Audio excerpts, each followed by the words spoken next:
In our last video, we talked about John Locke's idea of social contract and how all the government structure runs on that.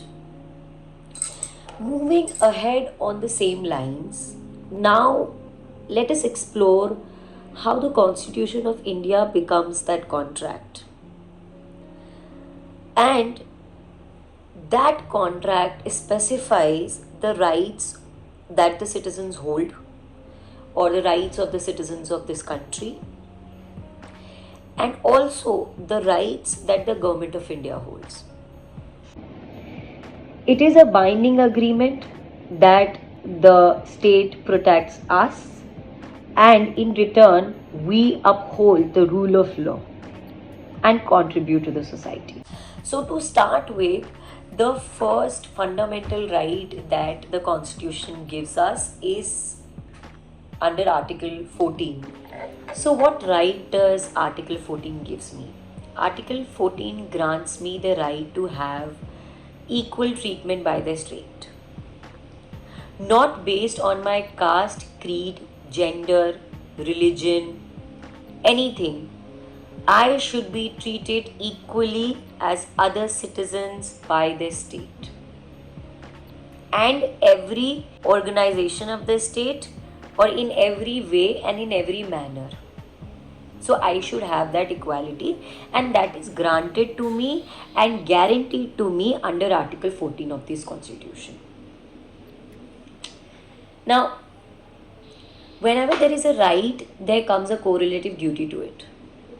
For example, when I say that I have a right to enjoy a clean environment, I also have a correlative duty to it that I should keep the environment clean, and that becomes my duty so that other person's right to enjoy the clean environment is not infringed. So, what is a correlative duty of Article 14? Is that I should treat all the citizens equally, unbothered or unaffected by their caste, creed, religion, or gender. Now, when we talk about Article 14, the right so guaranteed to us by the Constitution of India is being infringed. When you see the application of laws like CAA and NRC, they discriminate on the basis of your religion, on the basis of your caste. Because when they say that it is not enough for you to be the citizen of this country, and if you belong to this particular caste or religion, then you have to register yourself. So this makes it particularly a discrimination that is against the norms of Article 14 of Constitution of India. Moving on, the second most important right that is mentioned under the article is Article 19, the freedom of speech and expression and association. Now, this right particularly grants you the right to express your opinions, to express yourself, to express a protest, to express your dissent, and to form associations. For example, if I do not agree with something, I have a right under Article 19 to form an association and protest peacefully. So when the Constitution gives me a right to protest peacefully, what is the correlative duty that I have? The correlative duty that I have under this article is that I should not be creating chaos, I should not be creating or inciting violence, I should not be spreading hate, and I should not be disturbing public order. So this becomes my correlative duty. Now, how this right has been infringed lately? When you arrest journalists, when you arrest someone who is protesting against the government, when you arrest students, when you arrest a cartoonist who is making a satire cartoon on the government, when every form of protest is turned or taken as defamation, then you need to understand that this thin line of Article 19 that talks about freedom of speech and expression is being infringed now. After this comes Article 21 that talks about right to life and personal liberty. Now, right to live with dignity and to have due process of law is the right guaranteed under Article 21 of the Constitution. Now, what is a correlative duty to this one? The correlative duty to this one is that I should not be disturbing anyone's right to life or liberty or to have a due process of law. This becomes my correlative duty. Now, how right to life and liberty can be infringed? When I pick up a journalist that is protesting on road without infringing the public order, without creating any kind of hate, without spreading any kind of hate, or without inciting any kind of violence, and put him behind the bars, I am clearly violating the right guaranteed to the citizen under Article 21 of the Constitution. After this comes Article 25. It talks about freedom of religion.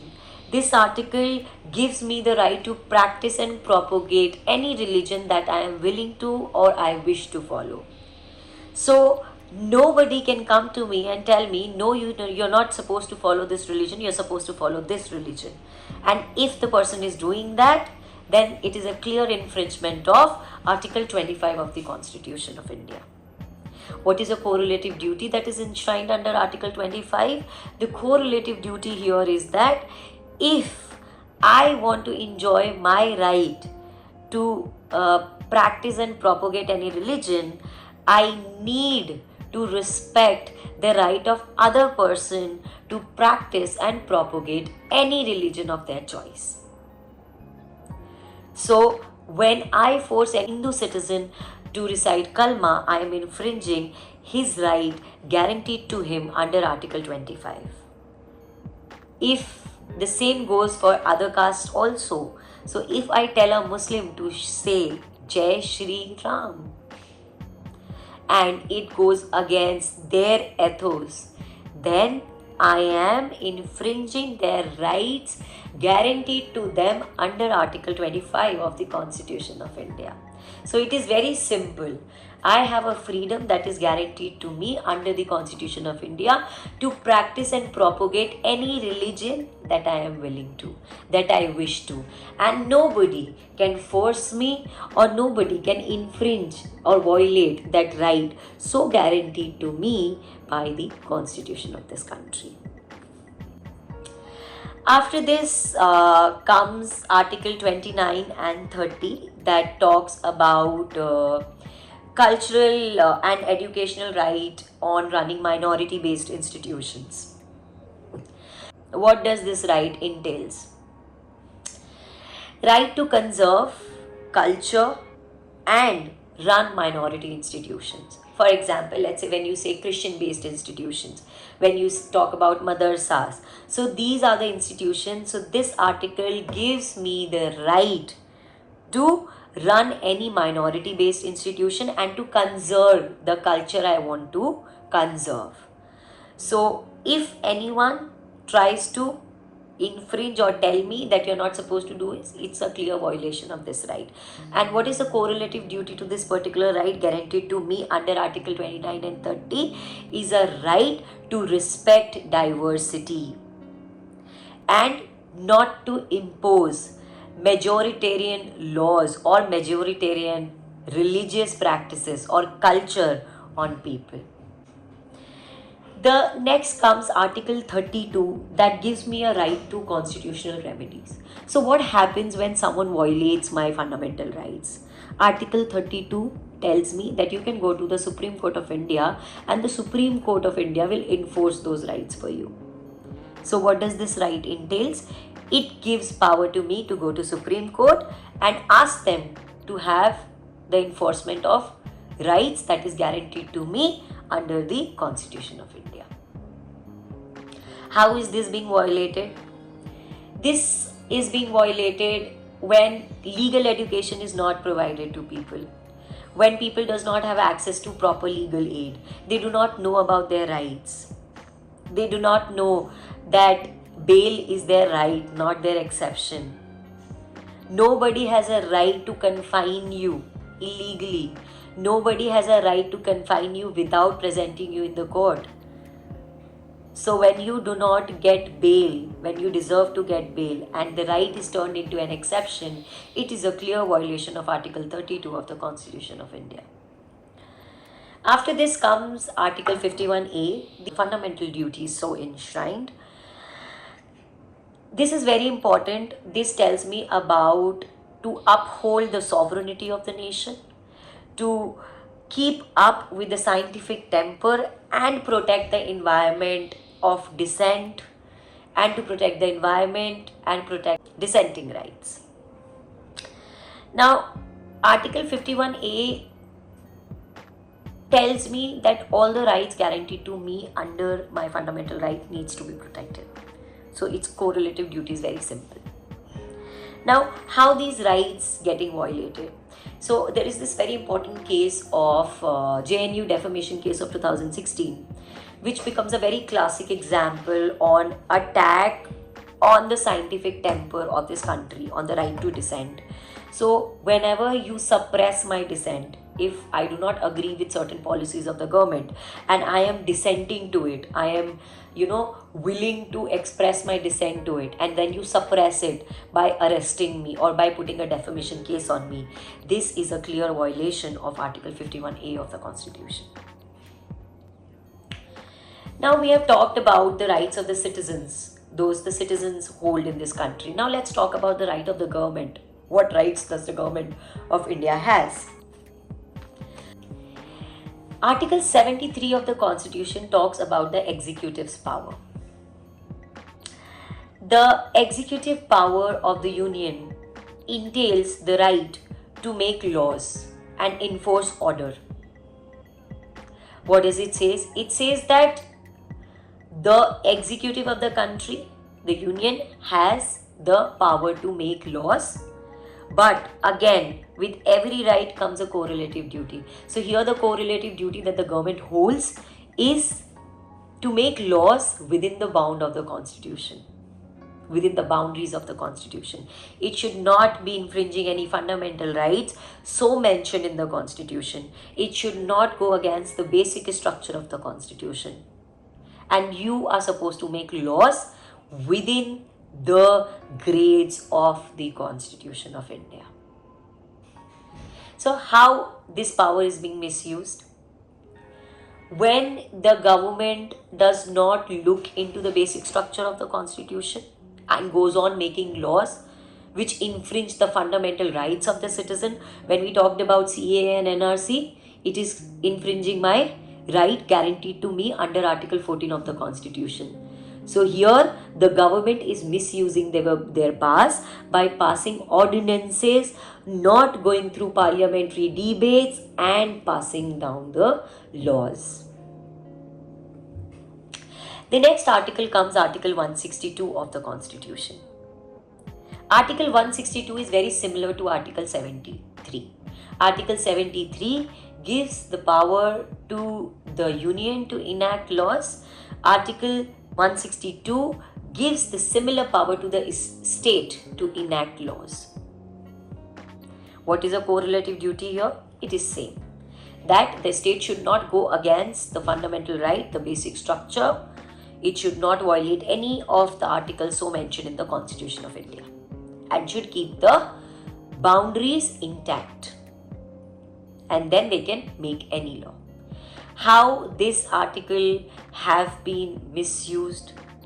See, when a state has a power to make law and you disregard that law and you do not consider that law, it is a clear violation of Article 162 of the Constitution.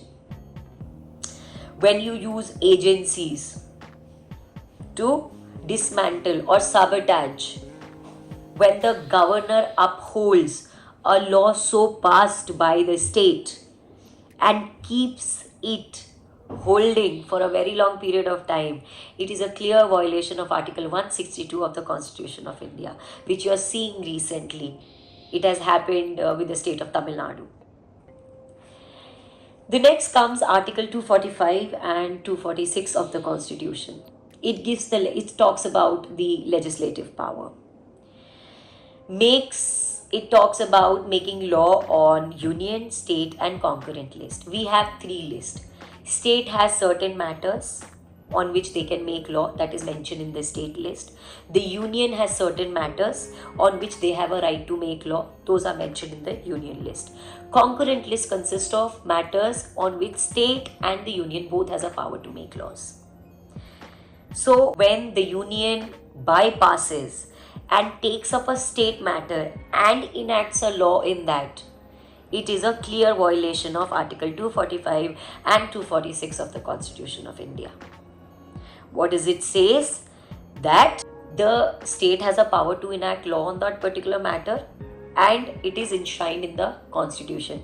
That is a privilege given to the state by the Constitution of India. So when a union interferes, it is wrong. It is violative of these articles.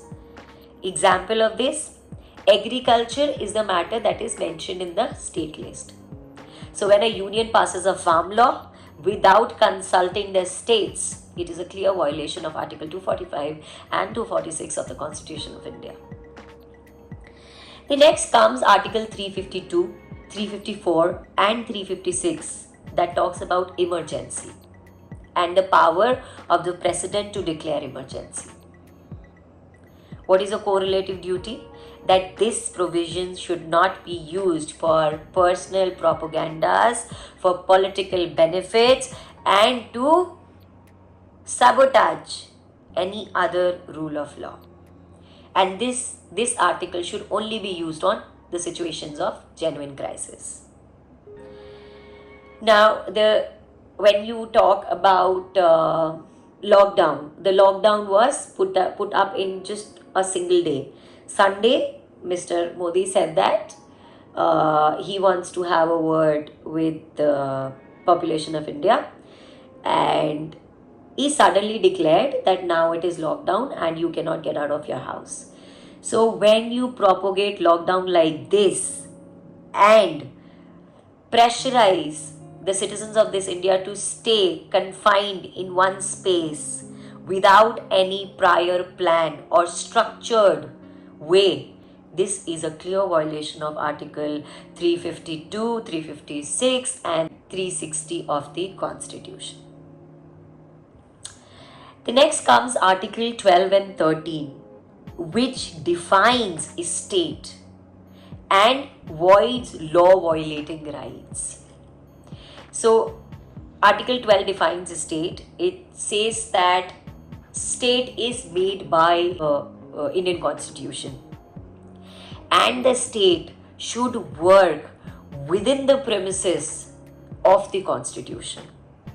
No government can go out from the boundaries of the Constitution. The Constitution is a grand norm of this country, and you cannot go against the basic structure of the Constitution of India. You cannot go against the values, the rights, the duties that are enshrined in the Constitution of India.